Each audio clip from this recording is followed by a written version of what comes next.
All right, I'm back. Had a brief little pause and been fighting this thing a little bit by a little bit. I just didn't have it in me to record it and do it, just trying to get the camera and the caster to work with each other. But man, I pretty much got it as close as I'm going to get it without having the actual Ford tools or something similar to the Ford tools that go with it. So what we're going to do is, I got it all buttoned up. I haven't test driven it yet. I haven't set it on the ground. I've set my toe. I got exactly 1/8 inch of toe in from the front to the back.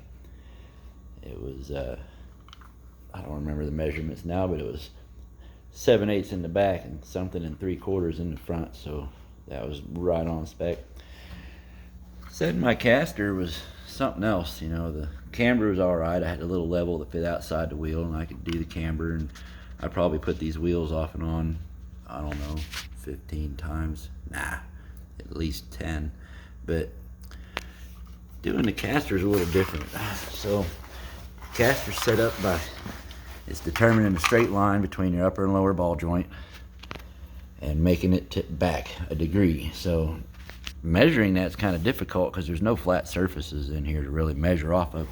So what I did is I got me a carpenter's pencil and I just kind of chewed it off with my teeth a little bit. No, some pliers or something, but made them just sit snug in there in between the castle nuts, right up against the bolts for the upper and lower ball joints. Y'all excuse all that rust. I'll paint it one of these days. But I mean, it's fairly straight. It's pretty darn close. And then I put my little angle dangler in here. I set it right on there. And of course I can't get a focus on it, but I promise you, it is 1 degree leaning back.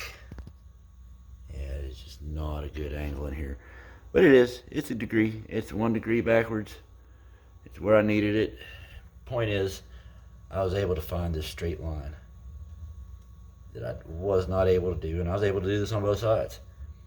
So maybe that's a little trick y'all can do. Maybe this is just half-assing it because I'm not actually getting the real caster set by turning 20 degrees one way and 20 degrees another way. But I was told it's all about that line, the invisible line between the upper and lower ball joints.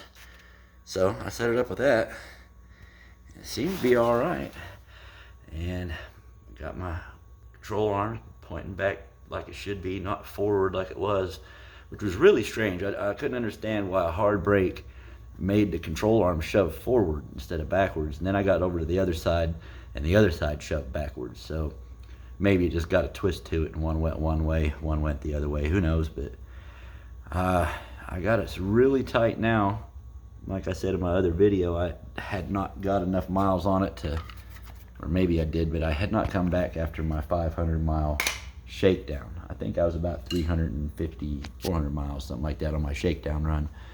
At 500 miles, I was going to come back and tighten everything down, but I've went through it now. Everything's great. I wish I had time to paint it and stuff, but I want to cruise tonight, so I'm just going to slap it back together, put it on the road. Seems like it was right, though. Caster, like I said, we had that invisible line between the bottom ball joint and the upper ball joint. If you draw a straight line there, you want it back 1 degree according to the factory spec. I did that here. I did that on the other side. And then the camber with the wheel on here. Actually, let's just put the wheels on here and I'll show you how I did it.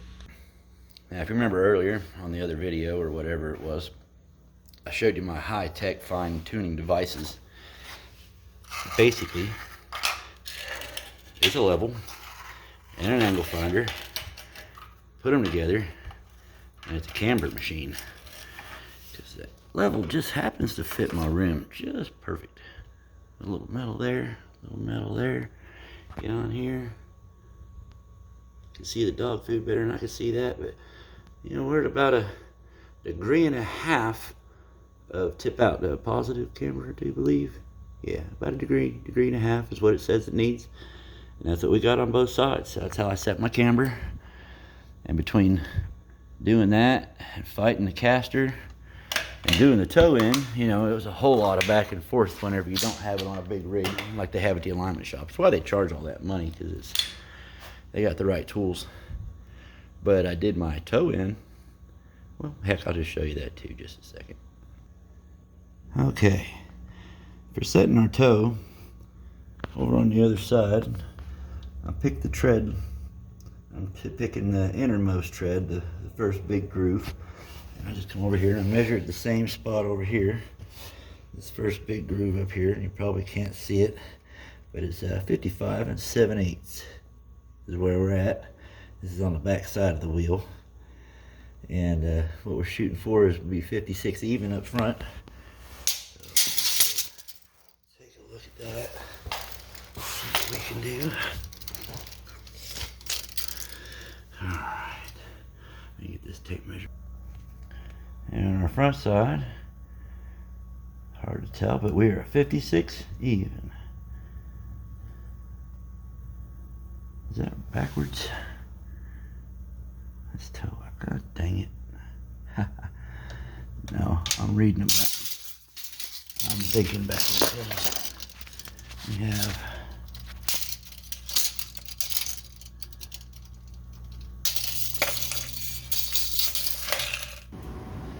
So did you ever just have one of those duh kind of moments, you know?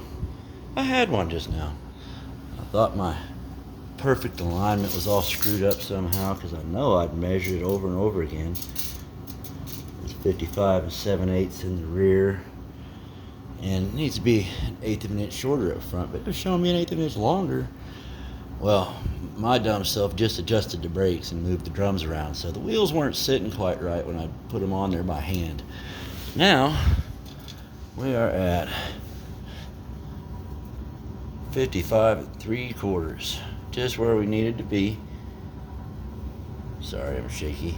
Yeah, 55 3/4 in the front, 55 7/8 in the back, giving us our 1/8 of an inch of toe end that we needed. So we got 1 degree caster going back towards the body and towards the driver. Wipe my screen there. I got 1.5 degree positive camber coming out. Almost looks a little much to me, but man, is it hard to get it all dialed in. So when I got 1.5 degrees out and then 1 degree back on both sides, I tightened that beast down. I have the tie rods at exactly the same length, just slightly over 14 3/4 from center post to center post on both sides. That lined out pretty nicely. So I think, man, I'm good to go. I should probably pack my wheel bearings. I'm not gonna. I'll do that next time. Adjusted the front brakes out a little bit. I should probably adjust the back brakes out, but once again, I'm not gonna. I'm gonna go cruise. I'm gonna go hit a barbecue tonight. I think there's a fight going on or something. Somebody's got some pay-per-view action going on. I really wanted to wash her down, clean her up, but I'm not gonna. We're just gonna go out. We're gonna roll. We're gonna test to see what happens.